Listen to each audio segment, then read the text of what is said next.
a base de tudo isso que a gente está conversando, né, dentro dos estudos daquilo que nós identificamos como um método de um processo, eu faço as anotações, deixo isso tudo registrado e coloco em prática para obter o resultado. Saindo o resultado, eu tenho o quê? Um mapa de tudo que foi feito para o resultado do produto final. Seria uma metáfora como se fosse uma receita de bolo, né? Segue a ordem, como diz o pessoal, né? Como o Felipe fala.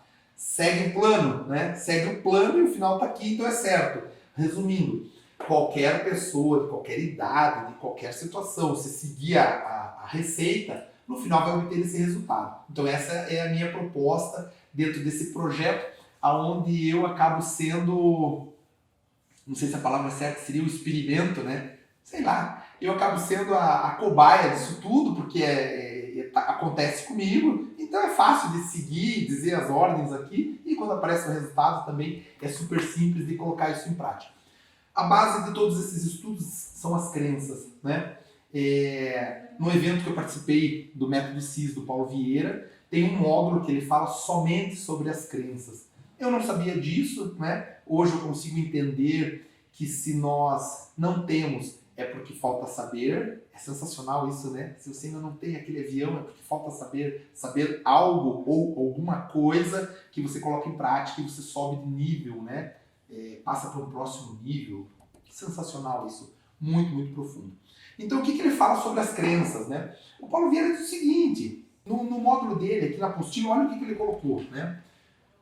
Toda programação mental, sinapses neurais, adquirida como aprendizado durante a vida, determina os comportamentos, as atitudes, os resultados e as conquistas, considerando também a sua qualidade de vida.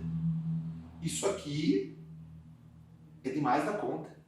Se você analisar profundamente, toda a programação mental, que são as sinapses neurais, adquirida como aprendizado durante a vida, desde que você nasce, determina os comportamentos, as atitudes, os resultados, as conquistas e a qualidade da sua vida.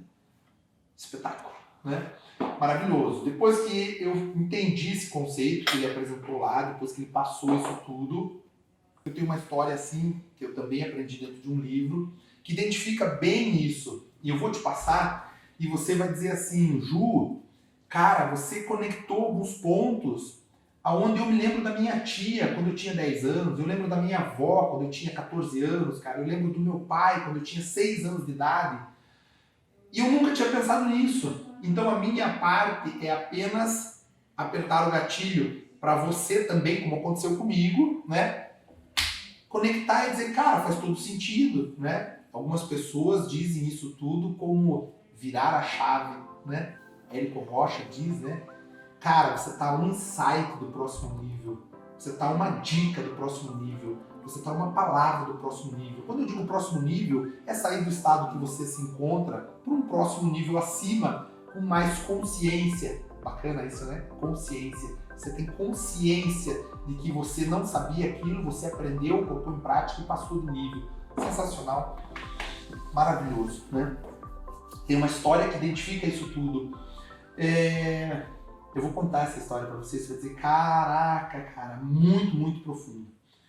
Existia uma chacrinha, onde tinha um senhor que era o proprietário dessa chacrinha, e nessa chácara lá embaixo, na parte dos fundos da chácara, tinha um lago muito grande, onde tinha um deck, um espaço grande de deck, que todo fim de tarde o proprietário da chacrinha descia lá nesse deck e ia pescar, né?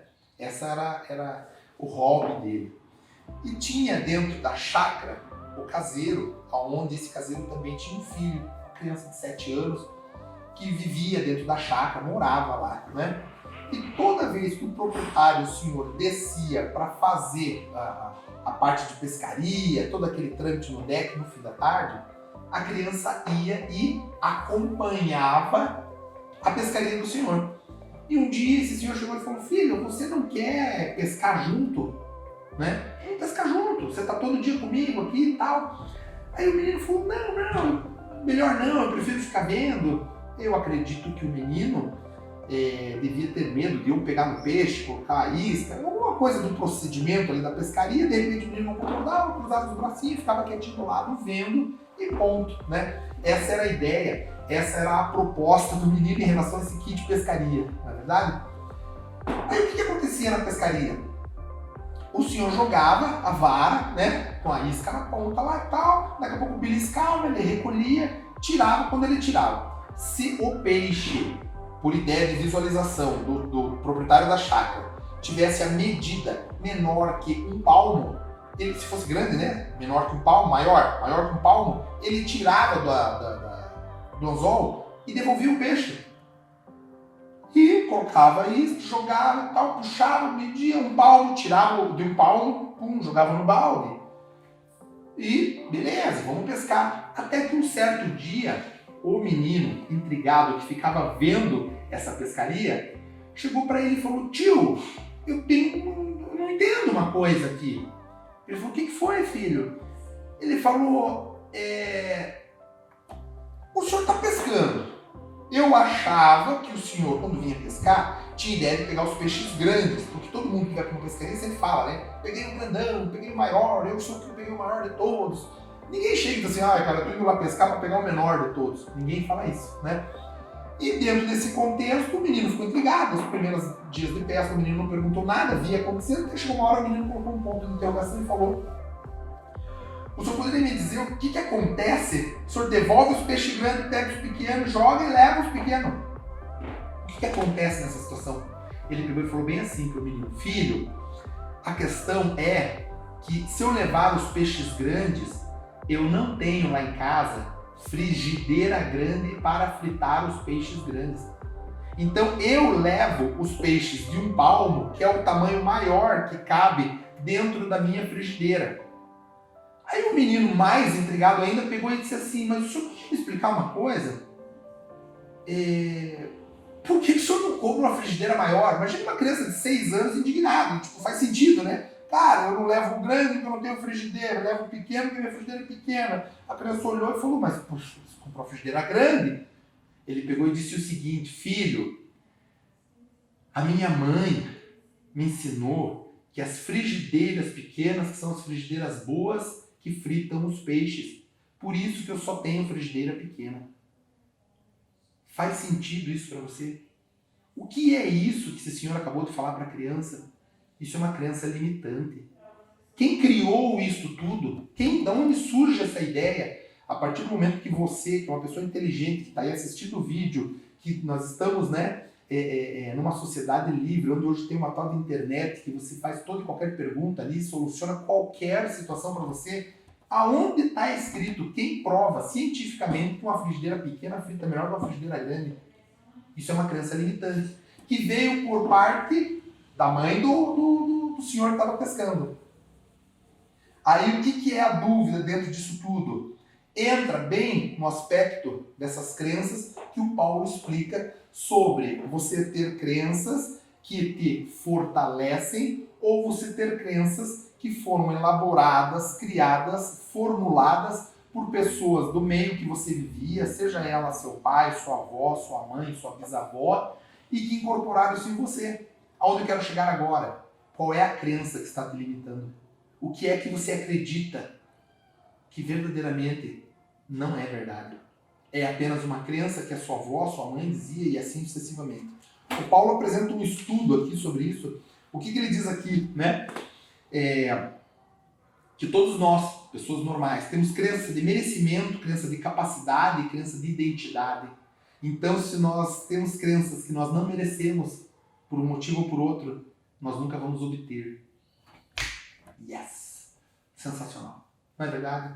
Você diz: cara, eu nunca tinha pensado nisso, cara. Eu nunca tinha pensado nisso. Aí você vai dizer assim pra mim agora, e você tá pensando, e eu tenho certeza que você vai dizer assim: Ju, sabe o que a minha mãe falava, cara? Ou bem um ou bem outro. O que você quer de presente de aniversário? Ou você ganha a bola ou você ganha o carrinho. Aí você vai perguntar para ela assim: mãe, da onde a senhora tirou essa história? Ou bem a bola ou bem o carrinho. Por que não os dois? Porque a mãe dela fazia isso com ela. crenças que são impostas em situações onde aquilo vai repassando de geração a geração e você hoje vive com 20 anos, 30, 40, 50, 60 anos acreditando que aquilo é verdade. E aquilo não é verdade. Aquilo é apenas uma história que criaram, falaram para você e repetiram durante muito tempo. No outro aniversário, o que a tua mãe dizia? Ou você ganha a calça jeans que você tanto quer, ou você ganha a bicicleta. Qual dos dois você quer? Escolha. E você sempre estava nessa. Eu não mereço os dois. É uma crença de merecimento, né? Eu mereço ou um ou outro. Então, para que você tenha o braço direito, nós temos que cortar o esquerdo. Meu Deus, quem inventou isso? Isso não existe. Isso é apenas uma invenção. É isso que o Paulo fala. E aqui tem um estudo dele sensacional que diz o seguinte. Olha que espetáculo isso aqui.